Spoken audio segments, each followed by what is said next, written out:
Buenas tardes, soy el doctor Gabriel Gondolesi. He sido convocado por el doctor Clemente Raimondi, titular de la Cátedra de Trasplante de Órganos de la Facultad de Ciencias Médicas de la Universidad Nacional de La Plata, para hablar sobre el tema de trasplante intestinal.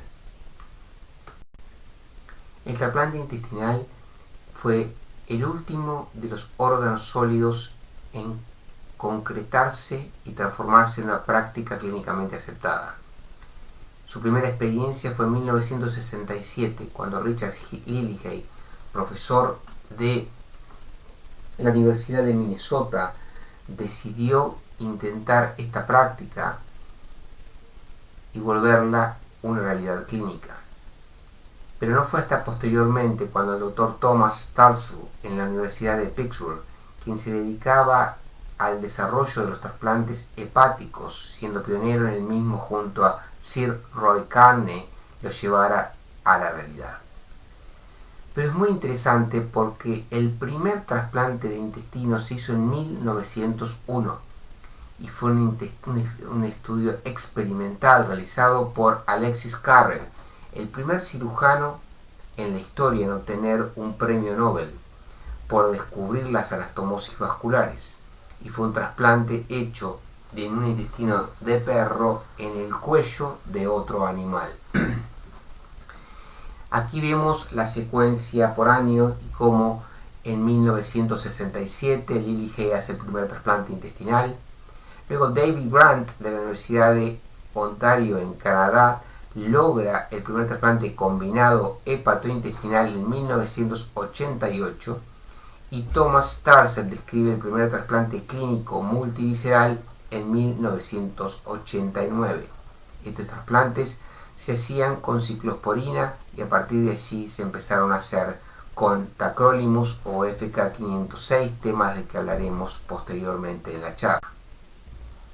En Latinoamérica, el pionero fue Masayuki Okumura, quien un año después de Richard Lillihay realiza el primer trasplante intestinal en la Universidad de San Pablo, en Brasil. En la Argentina no fue hasta 1999 cuando el doctor Pablo Argibay, en el Hospital Italiano de Buenos Aires, hace el primer procedimiento de esta naturaleza en un paciente que lamentablemente pierde el injerto al poco tiempo del mismo por un rechazo agudo. Fue en el año 2006 cuando me regreso desde Mount Sinai en New York y estableciendo el programa de trasplante en la Fundación Favaloro, logramos las primeras 2 supervivencias alejadas en pacientes pediátricos y adultos trasplantados en esta institución. 2006 marcó un hito en la historia del trasplante intestinal en la Argentina. Y hoy ya los 2 centros, Hospital Universitario Fundación Favaloro y el Hospital Italiano, han mostrado el hecho no solo de hacer un primer procedimiento, sino de tener una casuística que nos permite, a la realidad, haber superado ya los 60 trasplantes totales como país. Y la importancia del trasplante intestinal se ve marcada en este gráfico. Este es un trabajo realizado en el año 2009 y presentado en el 2011 por el grupo más grande de pacientes pediátricos con insuficiencia intestinal en el Hospital Sor María Ludovica de La Plata. Aquí pueden ver que sobre 140 pacientes vistos con insuficiencia entre el 86 y el 2009, si no existía el trasplante, 27 pacientes hubieran muerto como causa del fracaso de la parenteral, ya que del total 17 rehabilitaron y 19 continuaban en nutrición parenteral domiciliaria. El hecho de poder contar con el trasplante permitió que 6 pacientes evitaran la muerte entre el 2006 y el 2009. Esto se logra por romper un paradigma, que es el pensar que el intestino primero no puede ser trasplantado, y en segundo lugar por ofrecerle esta posibilidad a pacientes que tenían como única alternativa la muerte. El trasplante intestinal sin duda es un procedimiento que salva vidas y está indicado en los pacientes que tienen falla o imposibilidad de continuar en nutrición parenteral total.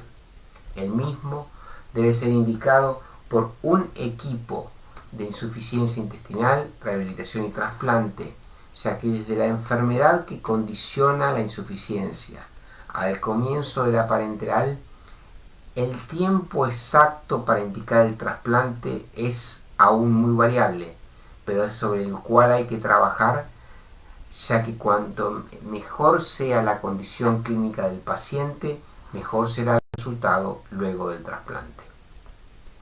En nuestros países, la posibilidad de trasplantar depende de múltiples factores, como son, en primer lugar, el disponer de nutrición parenteral total. Luego, disponer de equipos multidisciplinarios que tengan la capacidad de brindar la nutrición, la cirugía de rehabilitación y el trasplante a los pacientes. Y teniendo todo esto, va a depender de la disponibilidad de órganos, ya que sin órganos no hay trasplante y sin órganos aumenta la mortalidad en lista de espera. Pero además de esto tenemos que sumar la disponibilidad de medios. Si no existen medios, el trasplante no se puede lograr. Como mencionábamos al principio, existe un número de patologías que causan en los pacientes insuficiencia intestinal. En un servicio que atiende pacientes adultos y pediátricos, son varias las patologías que lo permiten. En pediatría se destacan el vólvulo, la enfermedad de Hirschsprung, la isquemia, la gastrosquisis y la atresia intestinal, seguidas por la enteritis necrotizante. Sin embargo, es la isquemia, la pseudoobstrucción, la trombosis, los tumores o las complicaciones quirúrgicas las causas dominantes en los pacientes adultos. 79% de ellos llegará a la consulta por tener un síndrome de intestino corto. Ahora bien, con esta patología, como dijimos antes, el tratamiento estándar, así como la diálisis es para el insuficiente renal, es la nutrición parenteral total. Y la misma se puede dar por un tiempo finito a los pacientes, ya que desarrollarán complicaciones.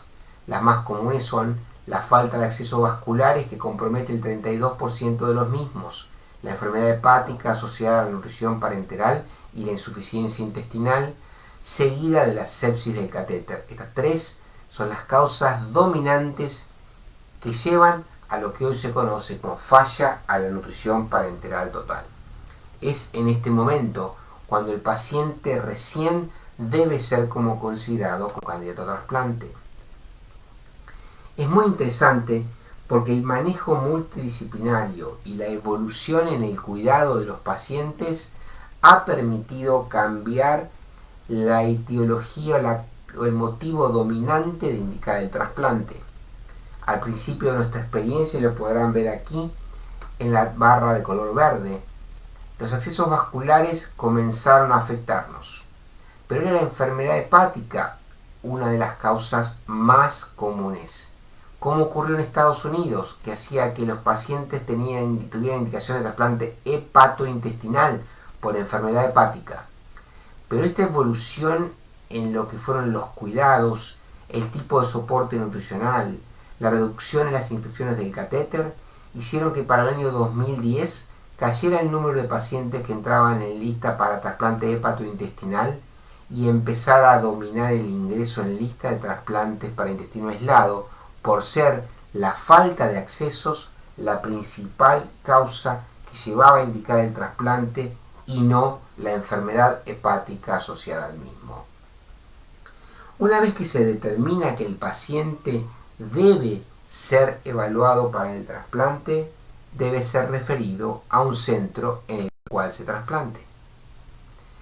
De todas las evaluaciones que requiere el paciente para determinar su candidatura al trasplante intestinal, debemos destacar la evaluación de la anatomía vascular, la evaluación infectológica, nutricional, inmunológica y psicosocial, lo cual es uno de los más importantes, ya que el paciente que tiene cumplimiento adecuado a el seguimiento y atención médica en el pretrasplante, sin lugar a duda, lo hará favorablemente en el post-trasplante.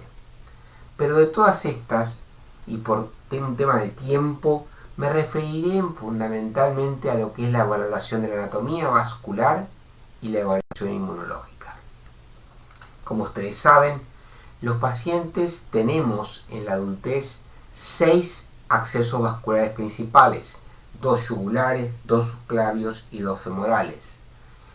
En la pediatría se consideran 4 por el tamaño del calibre de los vasos, los 2 troncos innominados yúgulos subclavios y las 2 femorales. Por lo tanto, cuando un paciente que recibe nutrición parenteral total y comienza con un acceso, lo pierde y tapa el confluente de la cava superior, comienza a desarrollar colaterales que se manifiestan por el síndrome de esclavina. Y este paciente, que tiene pérdida completa de los accesos vasculares en el territorio superior, requerirá de un catéter en el territorio inferior. La pérdida de acceso generalmente se da por sepsis grave y recurrente, por extracción, ruptura o por trombosis vascular. Cuando un paciente llega a este extremo, debemos recurrir al uso de lo que se llaman accesos no convencionales, como pueden ser los intercostales, los ácigos, los colateral cavo o la vía transhepática. Es muy importante tener en cuenta esto porque muchas veces cuando el paciente llega a la evaluación en estas condiciones, la derivación debe considerarse tardía. Por el contrario, cuando la misma se hace previamente a esta condición, es adecuada. Y este es un punto muy importante también para el paciente, porque lo que se llamaba indicación para el trasplante puede convertirse en una contraindicación. Lo mismo ocurre. Los aspectos inmunológicos del trasplante intestinal son de extrema importancia y fue donde, basados en la experiencia de Patel y Terasaki, quienes recibieron el Premio Nobel de Inmunología, luego de su descubrimiento en 1969 de la existencia de anticuerpos generados en contra del donante, lo que permitió describir la técnica de cross-match y evaluar que un paciente con anticuerpos tenía la capacidad de poder aumentar la incidencia de rechazo comparado a aquellos que no lo tenían, claramente nos permitió transferir el conocimiento del riñón al intestino. Fue que Jeff Bond de la Universidad de Pittsburgh demostró por primera vez que cuando se hacían trasplantes intestinales con cross-match prospectivo y si era positivo contra células T, se debía contraindicar el trasplante, ya que en su experiencia lo que ocurrió fue que cuando ellos trasplantaban pacientes por tener cross-match retrospectivos y el paciente había tenido positividad para cross-match, la pérdida de injertos fue mayor al 50%.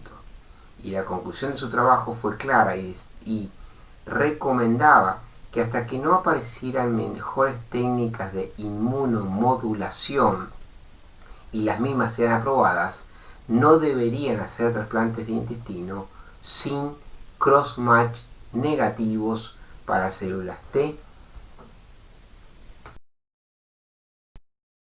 En el año 2006, y siguiendo la línea de pensamiento de Patel y Terasaki, mientras nos encontrábamos en la Universidad de Pittsburgh, de Mount Sinai, en Nueva York, hicimos un estudio en trasplantados de intestino de alto riesgo por tener anticuerpos, pero tratando de describir la técnica de inmunomodulación que hasta ese momento no existía. Y comenzamos a tratar a estos pacientes con gamma globulina policlonal poliespecífica, IVIG, en el contexto de pacientes que tienen ausencia de los accesos vasculares, y pudimos observar que cuando el paciente no respondía a la inmunomodulación no debería ser trasplantado, pero que cuando trasplantábamos a aquellos que sí respondieron, tuvieron un episodio de rechazo leve en el primer mes, 2 episodios en los primeros 3 meses, incrementó en un 30% el número de trasplantes y la supervivencia a los 8 meses fue del 100%. Esto nos permitió publicar por primera vez en la técnica de inmunomodulación en intestino y establecerla como standard of care. La inmunidad humoral empezó a estudiarse en el trasplante intestinal desde entonces y la presencia de anticuerpos anti-HLA puede ser preformado, como mencionábamos recién, pacientes que tienen anticuerpos deben ser desensibilizados para poder trasplantarse, pero hay pacientes que los se desarrollan de novo, es decir, lo hacen después del trasplante. Estos pacientes pueden desarrollar rechazos y en el mismo se debe estudiar para C4D como confirmación histológica de la presencia de anticuerpos fijados en el tejido, pero si además uno puede medirlos en sangre y determinar que son capaces de fijar complemento, el pronóstico del paciente no será favorable y requerirán tratamiento específico con gamma globulina o con rituximab o con plasmaféresis.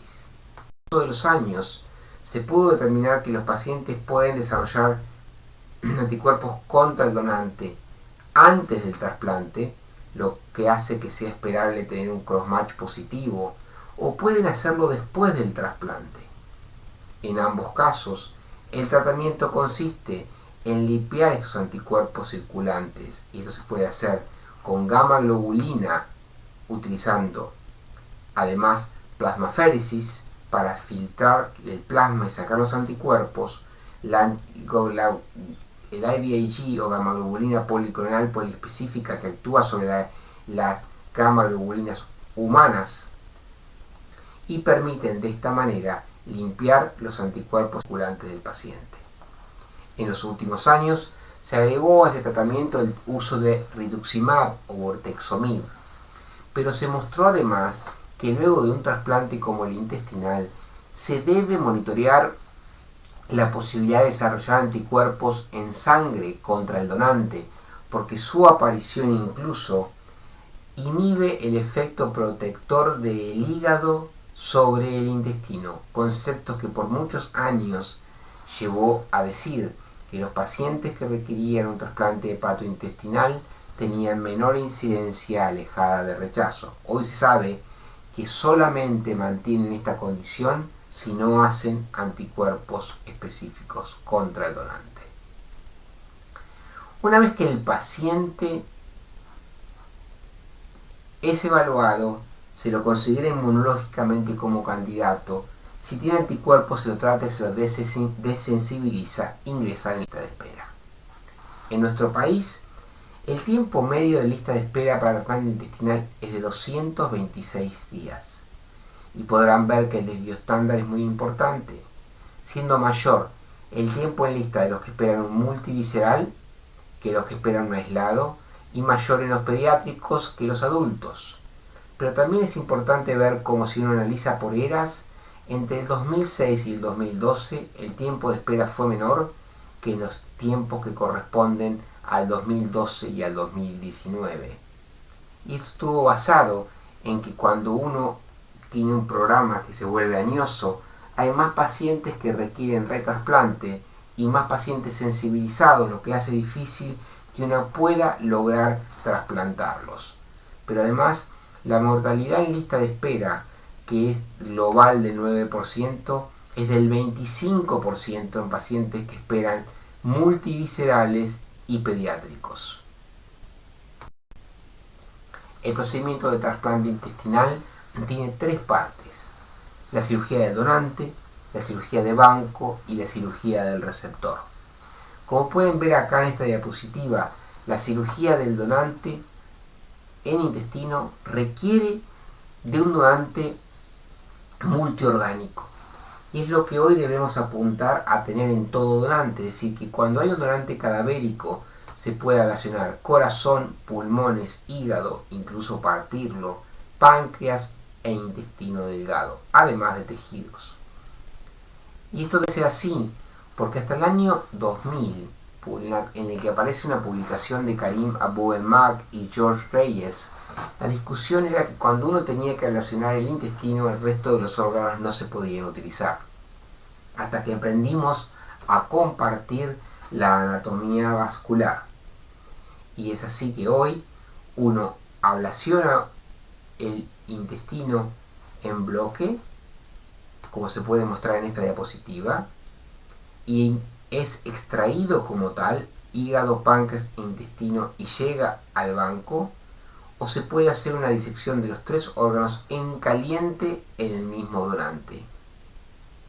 La ablación intestinal hoy en día ha demostrado no solamente que es factible, sino que a largo plazo el resultado del resto de los órganos que se procuran con el donante intestinal son incluso mejores que cuando hay ablaciones de un donante, que no incluye el intestino.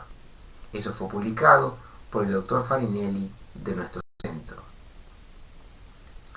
Cuando el órgano llega al centro del receptor, se hace la cirugía de banco, en la cual, si el bloque llega completo y dependiendo del tipo de trasplante a realizar, debemos o dejarlo en bloque y prepararlo, o dividirlo. De dividirlo, se divide el hígado del páncreas y el intestino, luego se saca el páncreas y se utiliza para otro receptor, sobre todo en adultos, o en los casos de pediatría, se extrae el páncreas para obtener una mayor longitud de la arteria mesentérica con la aorta o de la vena mesentérica superior y la vena porta. La cirugía de banco del trasplante multivisceral es simplemente una cirugía de disección vascular en la que lo que se busca es preservar y disecar la aorta como el tronco celíaco y la arteria mesentérica, además de la cava y los tejidos que circundan al hígado.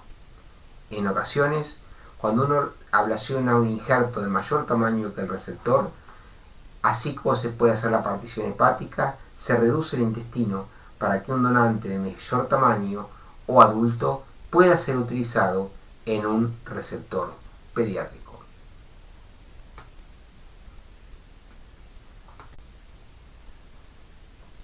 La cirugía del receptor tiene varios tipos de procedimientos que van desde el trasplante intestinal aislado, que consiste básicamente en implantar yeyuno e ileón y se puede montar sobre los vasos mesentéricos, y esto se da en los pacientes que tienen dominio abdominal, que tienen contenido intestinal y se cosen a la arteria mesentérica y a la vena mesentérica superior.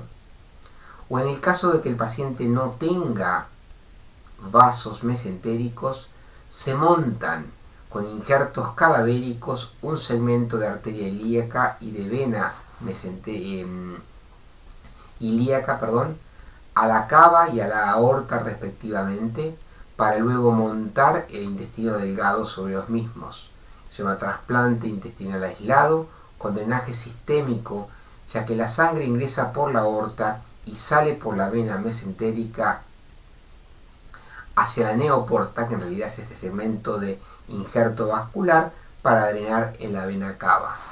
El más fisiológico de los dos procedimientos, por supuesto, es el drenaje mesentérico, ya que sigue el drenaje portal del intestino y se puede hacer solamente en pacientes que no tengan hígado cirrótico. Cuando la cirrosis ya está desarrollada, se debe realizar el trasplante que se denomina hepatointestinal y consiste en implantar el hígado en bloque con el páncreas y el intestino. Eso se llama técnica de Omaha. Se utiliza fundamentalmente en pediatría y se debe asegurar el drenaje del estómago, el páncreas, el duodeno y el vaso del receptor en el territorio de la cava, utilizando, como en este caso, la vena cava superior. En los pacientes adultos, describimos en el año 2002 la posibilidad de hacer el trasplante combinado, pero usando el hígado como hígado aislado, el intestino como intestino aislado, de tal manera que cuando vemos el receptor finalizado del procedimiento, nos encontramos con que tenemos el hígado del donante, el páncreas del receptor y el intestino aislado del donante. En muchas ocasiones, y sobre todo cuando el paciente tiene múltiples cirugías previas o trombosis portomesentérica difusa, el trasplante que está indicado es el multivisceral. Y aquí pueden ver cómo queda el abdomen una vez que todos los órganos son extraídos. Aquí ven el injerto y aquí ven cómo quedan los órganos nuevamente implantados. Con los años se observó que los pacientes que tenían, por ejemplo, poliposis familiar o enfermedad de Peutz-Jeghers o síndrome de Karner, como el caso que está aquí publicado, requieren el trasplante de lo que se llama el tubo digestivo fundamentalmente, estómago, páncreas, intestino, hígado y colon, sin necesidad de extraer el hígado, ya que el hígado se encuentra funcional y sin falla hepática. El trasplante multivisceral modificado ha sido uno de los últimos descripciones técnicas de este procedimiento, pero el hecho de querer preservar el bazo del receptor llevó hace poco tiempo a los doctores Fishbein y Matsumoto a describir una nueva técnica que es el trasplante multivisceral modificado, pero con preservación esplenopancreática, en la cual uno trasplanta el bloque multivisceral, pero preservando el páncreas y el vaso del receptor. La diferencia clave entre el multivisceral modificado y esta forma de trasplante es que este requiere trasplantar el hígado, es decir, es un multivisceral pero modificado por preservación pancreato-esplénica. El que yo les mencionaba antes, el hígado del receptor es preservado. Como si este número de órganos a trasplantar en un multivisceral, estómago, páncreas, yeyuno, íleon, colon, hígado, fuese poco, recientemente el doctor Rodrigo Viana de la Universidad de Miami, para una patología muy poco frecuente que se denomina microcolon mega vejiga mal rotación y cirrosis, describió la técnica de trasplante multivisceral, como el que mencionamos antes, pero con trasplante renal bilateral de uréter y del fondo de la vejiga. Esto ya se ha realizado en varios pacientes pediátricos en forma exitosa. Cuando el trasplante finaliza, y me refiero a todos los implantes vasculares, que es lo que hablábamos hasta este momento, el procedimiento que sigue en la cirugía es el de reconstrucción del tránsito gastrointestinal. Para ello, se debe confeccionar la anastomosis yeyuno-yeyunal, una anastomosis ileocolónica distal, y se coloca en forma estándar un tubo de gastroduodenostomía para proteger la anastomosis proximal y brindarle medicación inmunosupresora al paciente. Desde el año 2015, esta técnica última descrita está tratando o empezando a abandonarse, pero también, por mejoría en la calidad de vida, estamos buscando la forma de tratar de minimizar la necesidad de dejar una ostomía al paciente. Es así que el doctor Viana y el doctor Bedusky describieron en la realización de lo que se llama ostomía híbrida, en la cual el paciente recibe en el momento del trasplante la realización de una ostomía con el extremo distal del colon, pero se divorcia de la parte proximal y se cierra para que uno pueda hacer endoscopías y monitoreo de la mucosa, pero el colon proximal se anastomosa al recto, de tal manera que esta ostomía no tiene débito de materia fecal. Recientemente se presentaron casos de trasplante multivisceral sin ningún tipo de ostomía, lo cual claramente le brinda una mejoría importante en la calidad de vida para el paciente. Cuando el trasplante termina con la reconstrucción digestiva, empieza la última parte, que es el manejo de la pared abdominal. En muchos casos, la diferencia de tamaño entre el donante y el receptor, más las múltiples cirugías previas de la pared, llevan a encontrarnos con catástrofes como la que vemos aquí, donde los pacientes luego del trasplante terminan con un abdomen abierto, expuesto, con riesgo de fístula. Para evitar esto, allá por el año 2004-2005, se describió la técnica de trasplante de la pared abdominal. Es decir, que sumado todos los órganos que hemos mencionado, uno puede traer la pared abdominal del donante con los vasos epigástricos y los vasos iliofemorales e implantarlos como si fuera un trasplante renal a los vasos ilíacos y luego cerrar la pared abdominal como se puede ver bien en este gráfico de aquí.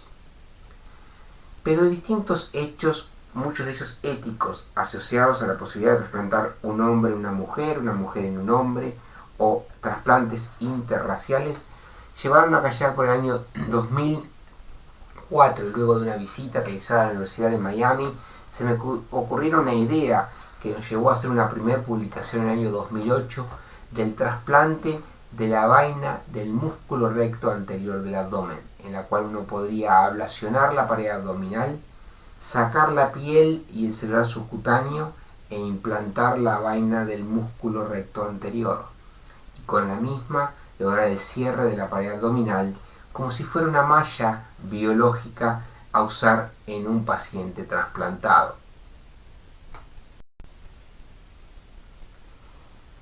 A este trasplante o estos tipos de trasplantes, los nuevos desafíos surgieron con el trasplante con donante vivo relacionado o el trasplante a corazón parado.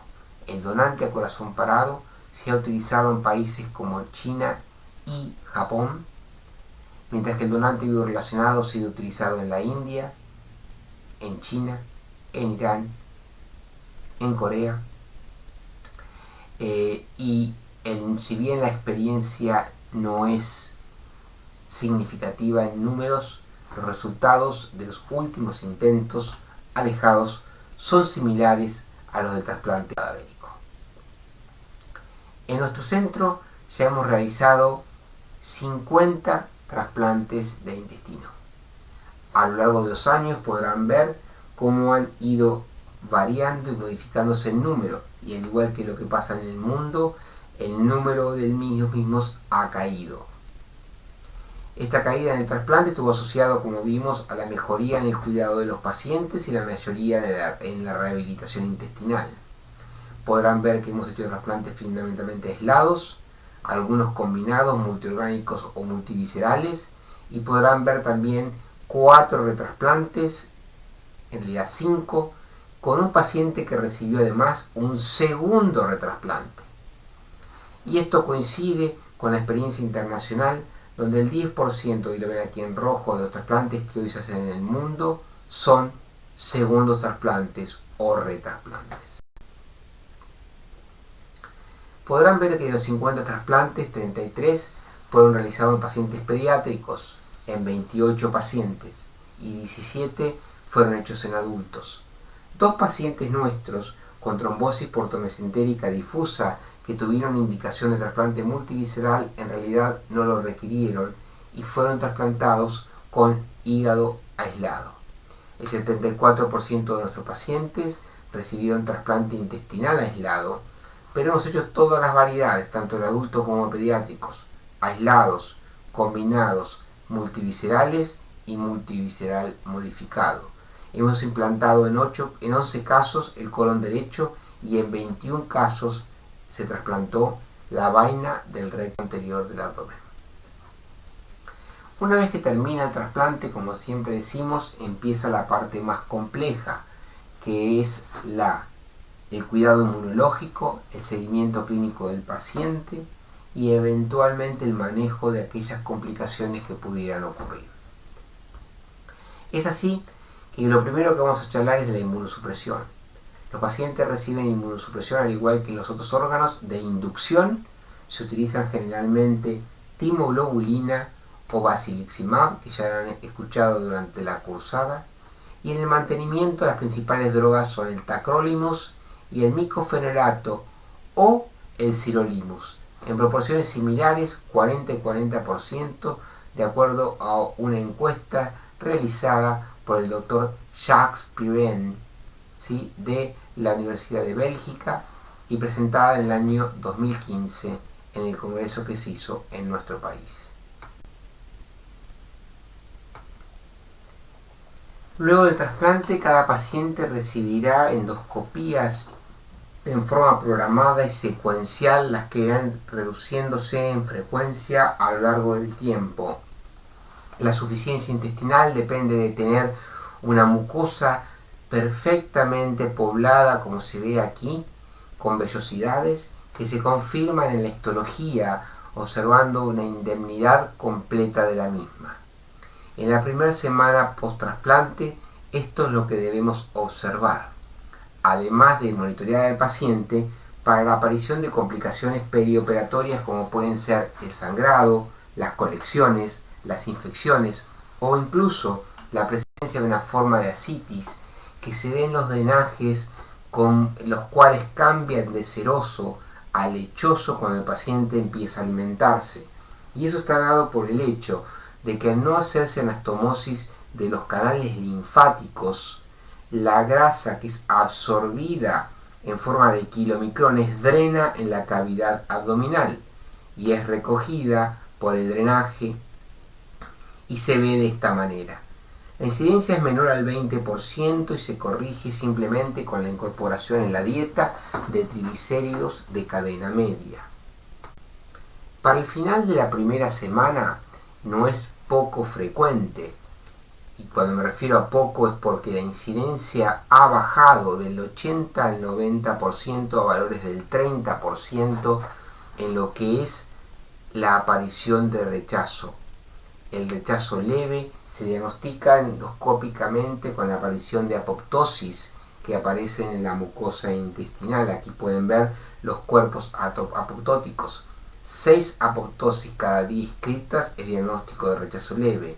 Ustedes pueden ver la vellosidad aquí con magnificación por zoom, donde se puede ver un aumento en el espesor por edema de las mismas, y la traducción clínica aparece con dolor abdominal, diarrea, fiebre y muchas veces mal absorción. Es fundamental el tratamiento agresivo, ya que ante el daño de la mucosa de no ser reparado con la optimización de la inmunosupresión, nos llevará a un cuadro mucho más complejo que se caracteriza por la denudación, la ulceración o incluso, como en este caso, fíjense la presencia de islotes de mucosa que comienza a reparar en el contexto de un área totalmente denudada. Estos pacientes comienzan teniendo, además de fiebre, dolor abdominal, con reacción peritoneal, deshidratación y mala absorción, requieren nutrición parenteral total porque vuelven a desarrollar insuficiencia intestinal perioperatoria. Aquí, además de optimizarse la inmunosupresión, se requiere muchas veces la administración de anticuerpos monoclonales nuevamente como la timoglobulina para poder de esta manera revertir el proceso de rechazo en el que histológicamente se ve ya la pérdida de la barrera mucosa, lo que condiciona la aparición de translocación bacteriana. Es por eso que estos pacientes tienen riesgo de pérdida del injerto. Y en el trasplante intestinal, el injerto se puede perder por rechazo celular, como el que acabamos de ver, que progresa de leve a moderado y a severo, sin poder restituirse el mismo, o por rechazo crónico, el cual está asociado al rechazo humoral y se da en forma tardía. Cuando un paciente tiene rechazo en el intestino, y esto lo muestro fundamentalmente para que entendamos los tiempos que se requieren para repararse, este fue el primer trasplantado nuestro en la Argentina. Se trasplantó, desarrolla una hernia ventral por una mala pared abdominal, se complica con una neumopatía por Acinetobacter, lo que nos lleva a bajar la inmunosupresión y debuta con un rechazo severo exfoliativo. El paciente, pueden ver aquí en la biopsia, la ausencia completa de la mucosa sobre la lámina propia. Acto seguido, se trata al paciente diagnosticado con rechazo yeyunal severo, con timoglobulina, FK, sirolimus y esteroides, y empieza a reparar. Fíjense cómo empieza a aparecer una monocapa de epitelio y posteriormente empiezan a aparecer las vellosidades de forma completa. Pero todo este proceso llevó a 68 días de internación y para estar libre de parenteral 144 días luego del trasplante. Esto habla de la magnitud que tiene el impacto del rechazo en estos pacientes. El rechazo requiere rehospitalizaciones, pero no es la única causa por la cual un paciente trasplantado intestinal debe internarse. El rechazo es una de las complicaciones más frecuentes, pero la que le sigue en frecuencia y en impacto son las infecciones. Las infecciones pueden ser leves, moderadas o severas, pero el mayor impacto aparecerá en el impacto nutricional del paciente y dependiendo del mismo será la gravedad y también de la evolución postoperatoria. Las causas más comunes de infección intestinal post-trasplante son el citomegalovirus o CMV o CMV, el cual aparece endoscópicamente en un paciente que se presenta con diarrea, con lesiones típicas que se ven como cuerpos de inclusión en la histología. Pero muchas veces estos pacientes pueden debutar, además de con el cuadro gastrointestinal, con un cuadro respiratorio rápidamente evolutivo, el cual hoy nos haría pensar en la posibilidad de que el paciente sea portador de un coronavirus, más porque además tiene lesiones.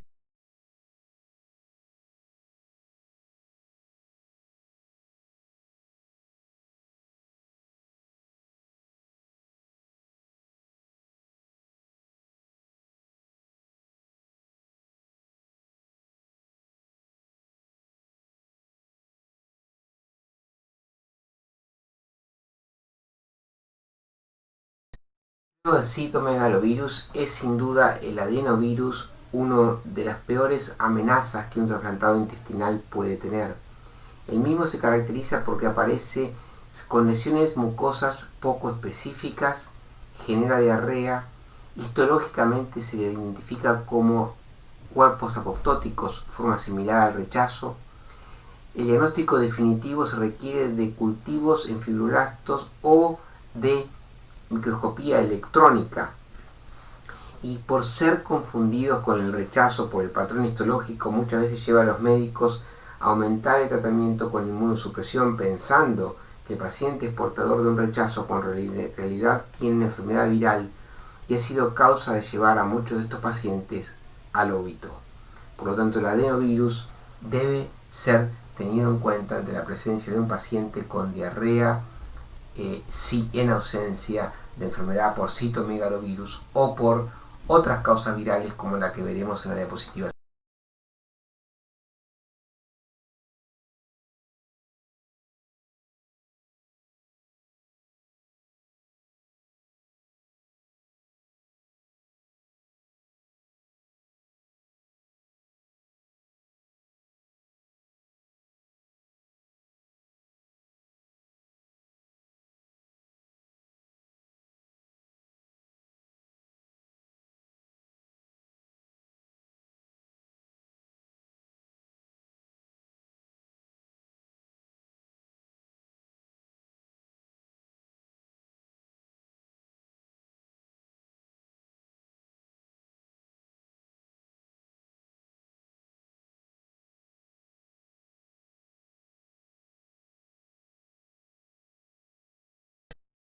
El calicivirus es un virus de la familia de los Norwalk virus o los norovirus y debemos tenerlos en cuenta porque son la primera causa de diarrea epidémica en todas las edades y la segunda causa de diarrea severa no bacteriana.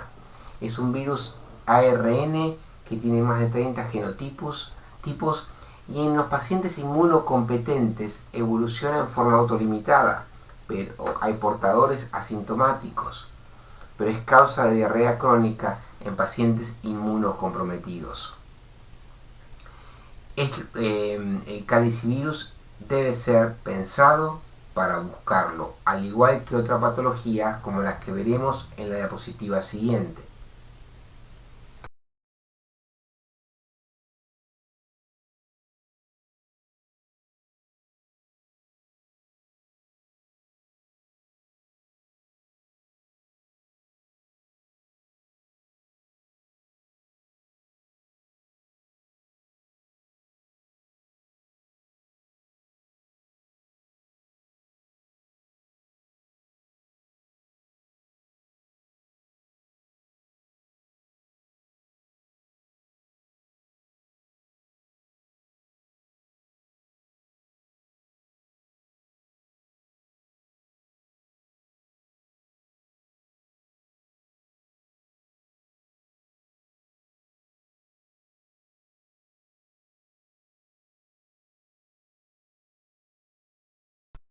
Debemos recordar que no toda enfermedad infecciosa o gastroenteritis infecciosa es de origen viral. Existe patología ocasionada, como en este caso, por parásitos. La Isospora belli es un ejemplo de ellas. La misma es típica de nuestro país,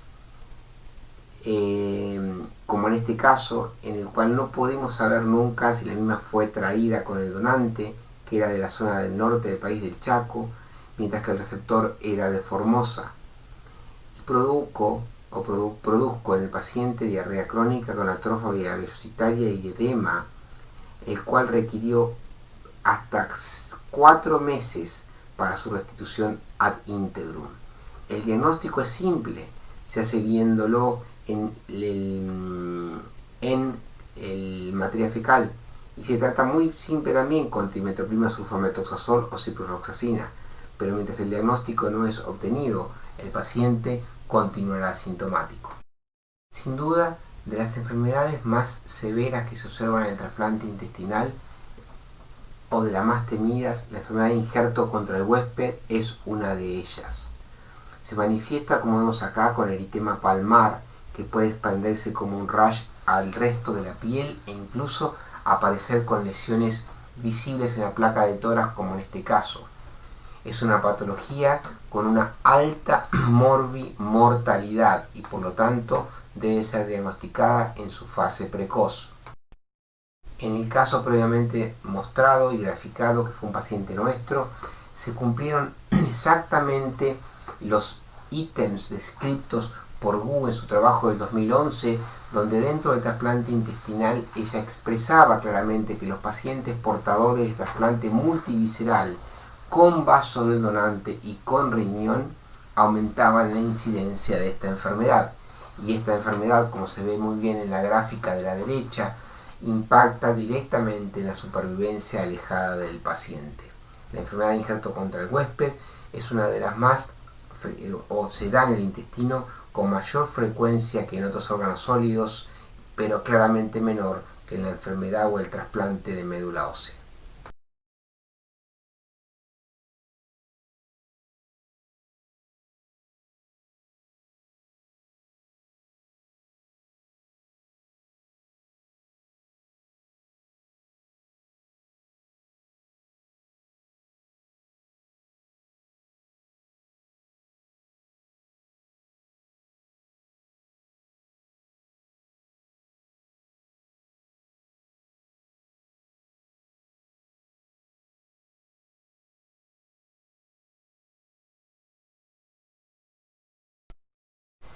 Luego de las enfermedades infecciosas y luego de la enfermedad de injerto contra el huésped, los pacientes portadores de trasplante intestinal pueden sufrir patología tumoral.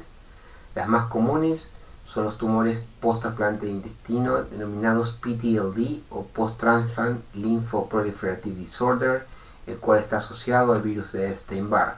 Esta es una patología que, cuando se da en estos pacientes, impacta en forma negativa en la mortalidad de los mismos. Se trata con terapia antiviral, reducción de la inmunosupresión, rituximab, quimioterapia, a veces radioterapia, pero puede ser causa de enterectomía del injerto.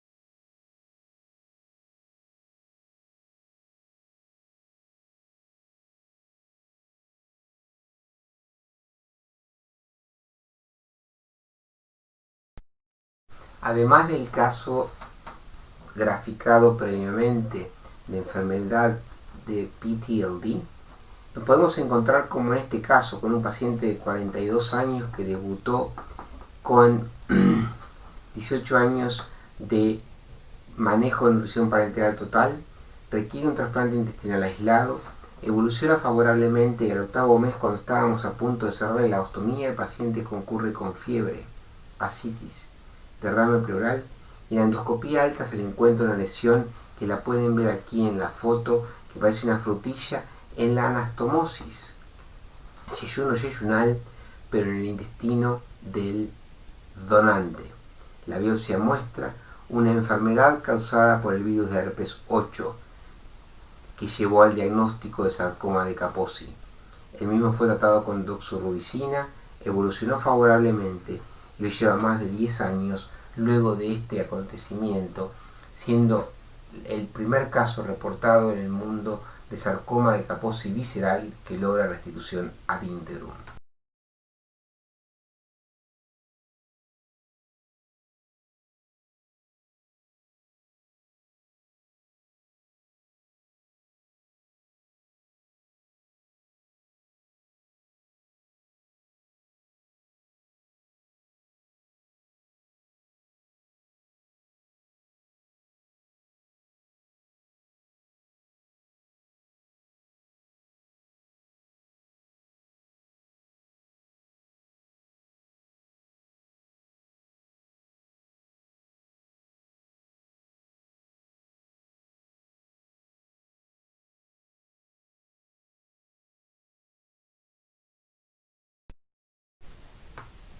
Pero luego de hablar de todas estas patologías previas, llegamos al punto del rechazo crónico.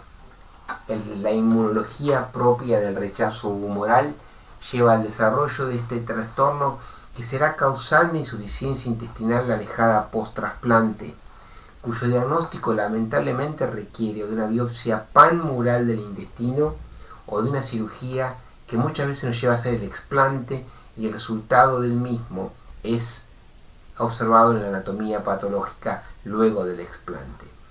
Es característico encontrar estas células llamadas foaming cells que aparecen en la zona de abajo del endotelio vascular, las cuales son macrófagos activos que producen oclusión intestinal, isquemia crónica, fibrosis y llevarán a la pérdida alejada del injerto.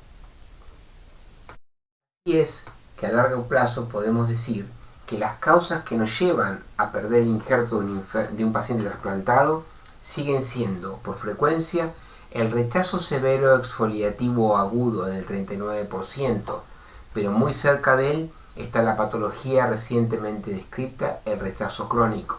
Otras causas son el linfoma, PTLD, y finalmente el graft versus host disease, es decir, que cuando vemos en el marco total de pacientes, por gravedad, el rechazo severo exfoliativo agudo sigue siendo la causa dominante.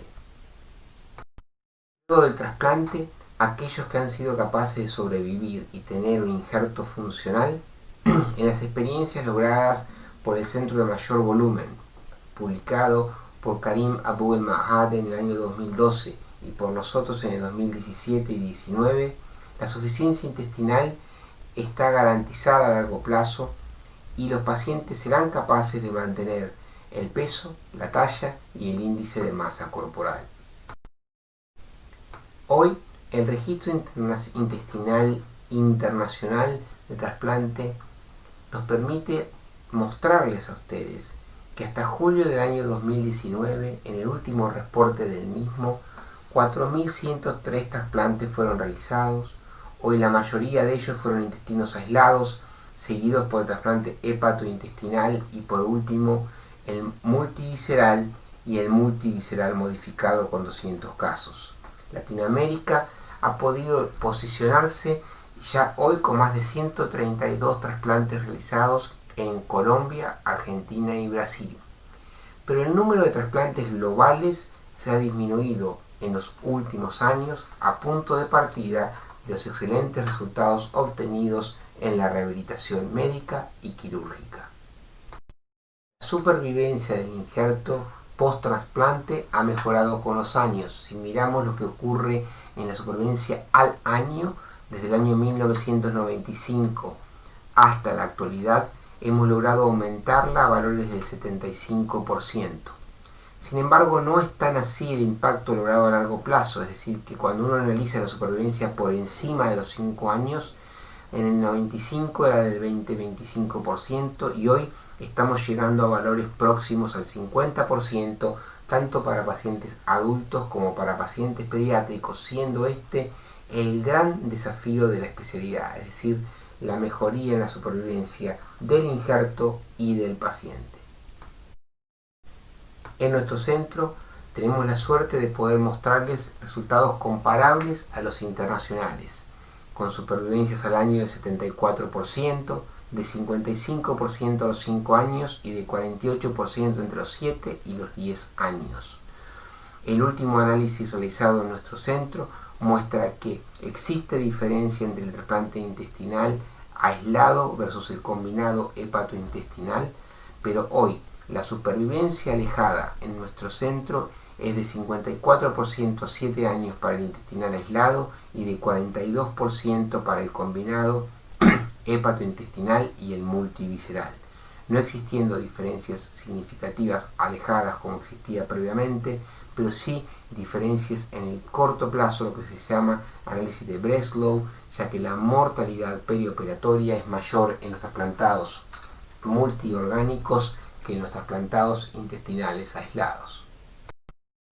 Nuestro centro es capaz de reportar supervivencias mayores a los 10 años, existiendo ya 5 pacientes que los han superado, lo cual nos permite que un paciente trasplantado intestinal en Latinoamérica hoy esté ocupando el podio de aquellos pacientes que sean los mayores sobrevivientes.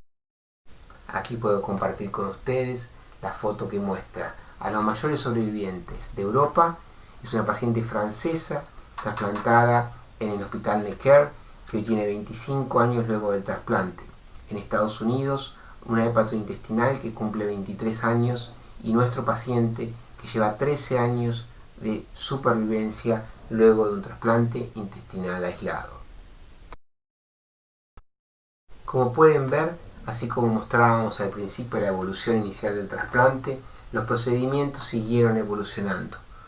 Lo que les he descrito en esta charla va desde el trasplante combinado hepatointestinal, la prueba de la eficacia del trasplante aislado, el trasplante de la pared abdominal, el trasplante de la vaina del recto, el obtener 500 trasplantes en un centro por parte del grupo de Pittsburgh, o el rol de los DSA, o el establecer el trasplante por trombosis portomesentérica difusa con órganos con un trasplante multiorgánico y supervivencias mayores del 75%, han permitido avanzar esta especialidad, y creemos sin lugar a duda que va a seguir avanzando.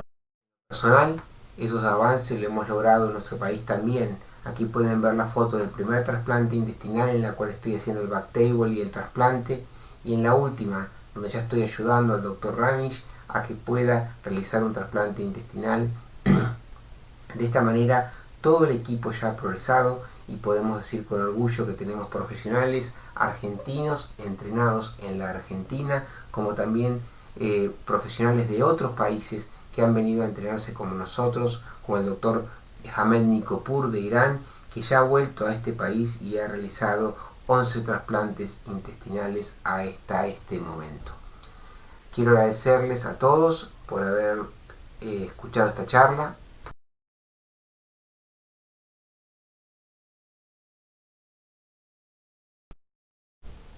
Compartir con ustedes nuevamente el logro de haber alcanzado los 50 trasplantes en un único centro, siendo este el centro con mayor experiencia en toda Latinoamérica.